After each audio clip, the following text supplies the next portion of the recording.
हर हर महादेव। श्री शिव पुराण कथासार कैलाश संहिता।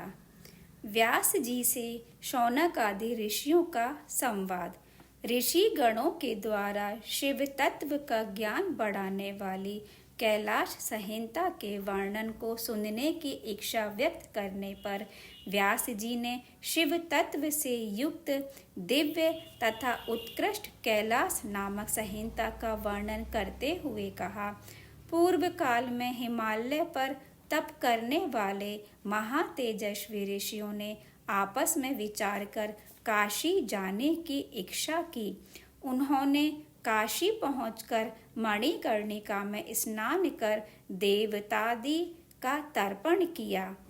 तदंतर देवाधिदेव विश्वेश्वर का पूजन कर शतरुद्र आदि मंत्रों से उनकी स्तुति करके अपने को कृतार्थ समझा और कहा, आज हम लोग शिव कृपा से पूर्ण मनोरथ वाले हो गए। उसी समय पंचक्रोशी परिक्रमा करने के लिए आए हुए सूत जी को देखकर उनके पास जाकर सभी ने प्रसन्नता पूर्वक उन्हें प्रणाम किया और कहा, हे महाभाग सूत जी, भगवान व्यास जी ने आपको सभी पुराणों के गुरु रूप में अभिषिक्त कर सर्वाधिक महत्व प्रदान किया है। अतः पौराणिकी विद्या आपके हृदय में स्थित है। सभी पुराण वेदार्थ का प्रतिपादन करते हैं। समस्त वेद प्रणव से उत्पन्न हुए हैं। प्रणव का तात्पर्य स्वयं महेश्वर है। अतः महेश्वर आपके हृदय में प्रतिष्ठित हैं। हे महामते, आप ही हम लोगों के विशेष गुरु हैं। अतः आप परम कृपा पूर्वक महेश्वर के श्रेष्ठ ज्ञान का उपदेश कीजिए। सूत जी बोले, हे महर्षियों, पूर्व समय में गुरुदेव व्यास जी ने नैमिषारण्य निवासी मुनियों को जो उपदेश दिया था उसी को मैं आप लोगों से कह रहा हूँ, जिसके सुनने मात्र से लोगों में शिव भक्ति उत्पन्न हो जाती है। आप लोग सावधान होकर सुनें। पूर्व काल में ऋषिगण यज्ञाधिपति रुद्र को प्रसन्न करने की इच्छा से दीर्घ सत्र करने लगे।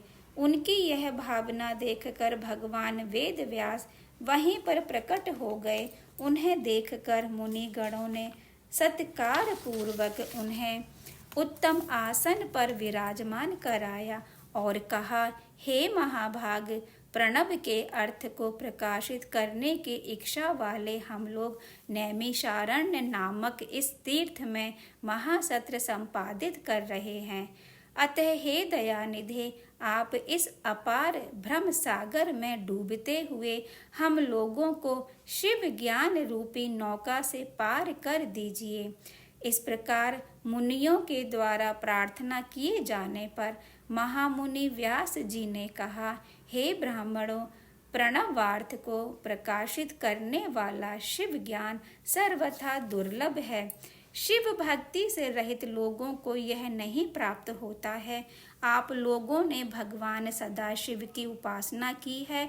अतः मैं आप लोगों से उमा महेश्वर का संवाद रूप प्राचीन इतिहास कह रहा हूँ।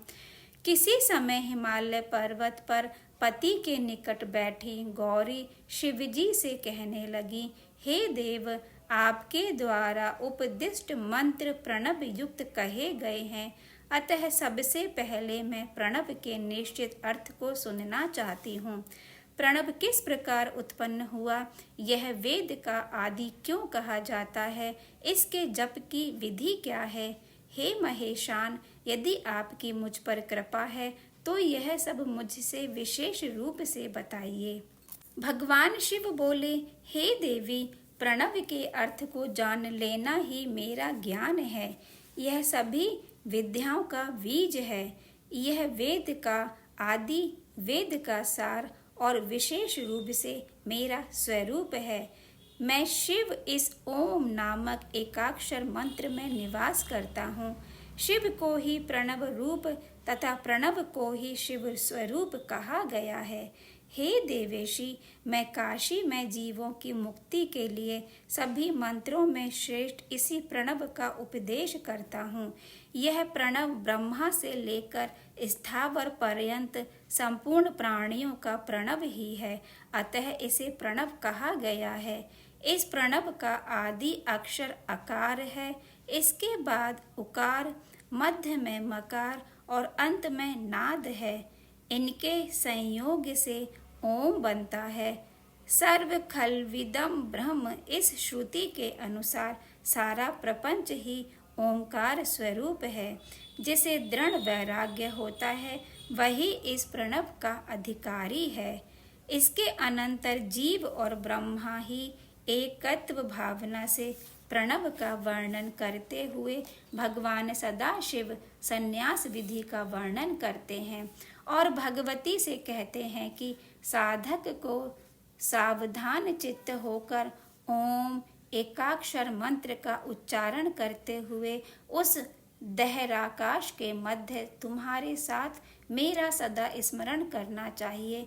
इस प्रकार के उपासक को मेरा लोक प्राप्त होता है और वह मुझसे ज्ञान पाकर मेरे सायुज्य का फल प्राप्त कर लेता है। शौनक आदि ऋषियों से वार्ता करने के उपरांत सूत जी तीर्थ यात्रा के प्रसंग से पृथ्वी पर भ्रमण करने लगे। 1 संवत्सर बीत जाने के बाद महामुनि सूत जी पुनः काशी आए। उन्हें देखकर ऋषिगण बहुत प्रसन्न हुए। ऋषि बोले, हे मुने, विरजा होम के समय पहले आपने जो वामदेव का मत सूचित किया था उसे हमने विस्तार पूर्वक नहीं सुना। अब हम बड़े आदर और श्रद्धा के साथ सुनना चाहते हैं। श्री शिव कथा की बात सुनकर सूत जी के शरीर में रोमांच हो आया और वे प्रसन्न होकर बोले, महाभाग महात्माओं, तुम भगवान शिव के भक्त तथा दृढ़ता पूर्वक व्रत का पालन करने वाले हो। यह जानकर ही मैं तुम लोगों के समक्ष इस विषय का वर्णन करता हूँ। पूर्व काल के रथंतर कल्प में महामुनि वामदेव माता के गर्भ से बाहर निकलते ही शिव तत्व के ज्ञाताओं में सर्वश्रेष्ठ माने जाने लगे। वे वेदों, आगमों, पुराणों तथा अन्य सब शास्त्रों के भी तात्विक अर्थ को जानने वाले थे। उनके मन में किसी वस्तु की इच्छा नहीं थी तथा वे अहंकार शून्य थे।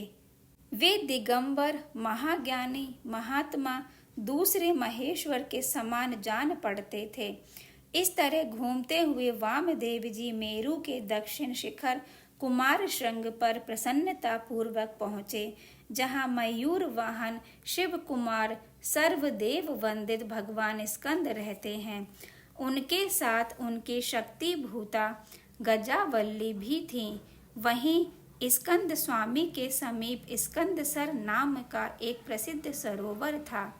महामुनि वामदेव ने शिष्यों के साथ उसमें स्नान करके शिखर पर बैठे हुए कुमार का दर्शन किया। वे उगते हुए सूर्य के समान तेजस्वी थे और उनका वाहन था। स्कंद का दर्शन और पूजन करके मुनीश्वर ने बड़ी भक्ति से उनका स्तवन किया। हर हर महादेव। प्रणव महिमा। वामदेव ने भगवान स्कंद की स्तुति करके 3 बार उनकी परिक्रमा की और बारंबार साष्टांग प्रणाम करके विनीत भाव से उनके पास खड़े हो गए। वामदेव जी के द्वारा किए गए स्तोत्र को सुनकर भगवान स्कंद बड़े प्रसन्न हुए और वामदेव जी से बोले, मुने, मैं तुम्हारी भक्ति से तुम पर बहुत प्रसन्न हूँ। यदि मुझसे कुछ सुनना हो तो कहो, मैं लोक पर अनुग्रह करने के लिए उनका वर्णन करूँगा। वामदेव जी विनीत पूर्वक बोले, महाप्राज्ञ, प्रणव सबसे उत्तम मंत्र है तथा साक्षात परमेश्वर का वाचक है। पशुओं, जीवों के पास बंधन को छुड़ाने वाले भगवान पशुपति ही उसके वाच्यार्थ हैं। ओमितीदम सर्वम, ओंकार ही यह प्रत्यक्ष दिखने वाला जगत है। यह सनातन श्रुति का कथन है। ओमिति ब्रह्म, अर्थात ओम यह ब्रह्म है तथा सर्वम होतद ब्रह्म मांडुक्य उपनिषद 2 यह सब का सब ब्रह्म ही है इत्यादि बातें भी श्रुतियों द्वारा कही गई हैं। तात्पर्य यह है कि समष्टि और व्यष्टि सभी पदार्थ प्रणव के अर्थ हैं। प्रणव द्वारा सबका प्रतिपादन होता है, यह बात मैंने सुन रखी है। अतः कृपा करके आप प्रणव के अर्थ का प्रतिपादन कीजिए। मुनि के इस प्रकार पूछने पर स्कंद ने भगवान सदाशिव को प्रणाम करके उस श्रेय का वर्णन आरंभ किया जिसे श्रुतियों ने भी छिपा रखा है। श्री स्कंद ने कहा, मुनीश्वर, वामदेव इस लोक में जितने जीव हैं वे सब नाना प्रकार के शास्त्रों से मोहित हैं। परमेश्वर की अति विचित्र माया ने उन्हें परमार्थ से वंचित कर दिया है। अतः प्रणव के वाच्यार्थ भूत साक्षात महेश्वर को वे नहीं जानते। वे महेश्वर ही सगुण निर्गुण अर्थात त्रिदेवों के जनक पर ब्रह्म परमात्मा हैं। मैं बारंबार इस सत्य को दोहराता हूँ कि प्रणव के अर्थ साक्षात शिव ही है। श्रुति, स्मृति, शास्त्रों एवं पुराणों में प्रधानतया उन्हीं को प्रणव का वाच्यार्थ बताया गया है। जो परमात्मा स्वयं किसी से और कभी उत्पन्न नहीं होता, वह पर ब्रह्म परमात्मा संपूर्ण ऐश्वर्य से संपन्न होने के कारण स्वयं ही सर्वेश्वर शिव नाम धारण करता है। मुमुक्षु योगियों को नित्य उनके इस स्वरूप का ध्यान करना चाहिए। इस मानव लोक में 4 वर्ण प्रसिद्ध हैं। उनमें से जो ब्राह्मण, क्षत्रिय एवं वैश्य ये 3 वर्ण हैं, उनका वैदिक आचार से संबंध है। शूद्रों का वेदाध्ययन में अधिकार न होने के कारण त्रैवर्णिकों की सेवा ही उनके लिए सारभूत धर्म है। श्रुति और स्मृतियों में प्रतिपादित कर्म का अनुष्ठान करने वाला पुरुष अवश्य सिद्धि को प्राप्त होगा। वर्ण धर्म और आश्रम धर्म के पालन जनित पुण्य से परमेश्वर का पूजन करके बहुत से श्रेष्ठ मुनि उनके सायुज्य को प्राप्त हो गए। ब्रह्मचर्य का पालन करने से ऋषियों की, यज्ञ कर्म के अनुष्ठान से देवताओं की तथा संतानोत्पादन से पितरों की तृप्ति होती है, ऐसा श्रुति ने कहा है।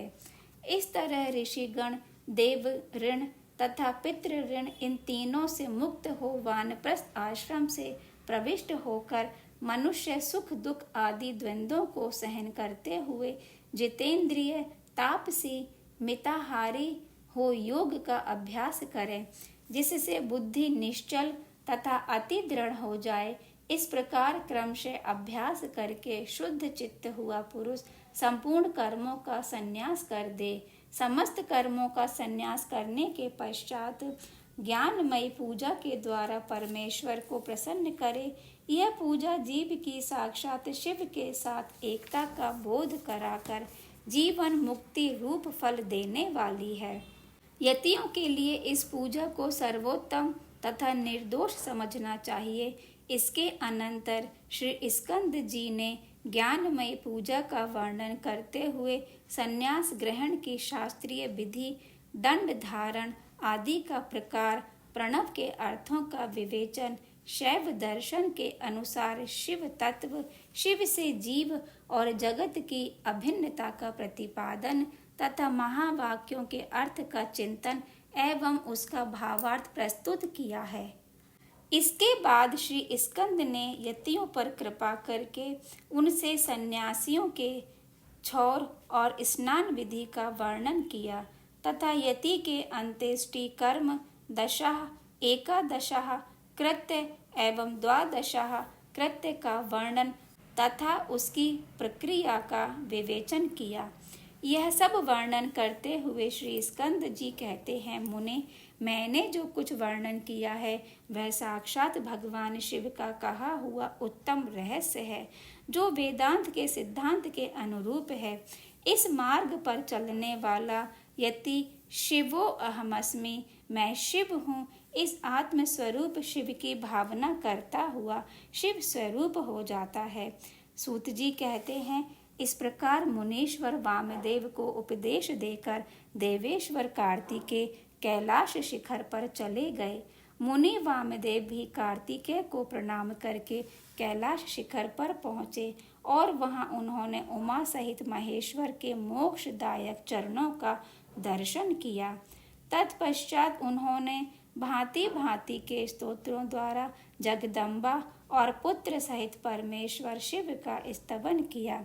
इसके बाद देवी पार्वती और महादेव जी के चरण कमलों का आश्रय लेकर वे वहीं सुखपूर्वक रहने लगे। आप सभी ऋषि भी इसी प्रकार प्रणव के अर्थभूत महेश्वर का तथा मोक्षदायक तारक मंत्र ओमकार का ज्ञान प्राप्त करके यहीं सुख से रहो तथा विश्वनाथ जी के चरणों में सायुज्य रूपा उत्तम मुक्ति का चिंतन करो। अब मैं भी गुरुदेव की सेवा के निमित्त बदरी का आश्रम तीर्थ को जाऊंगा। हर हर महादेव। श्री राधेश्याम।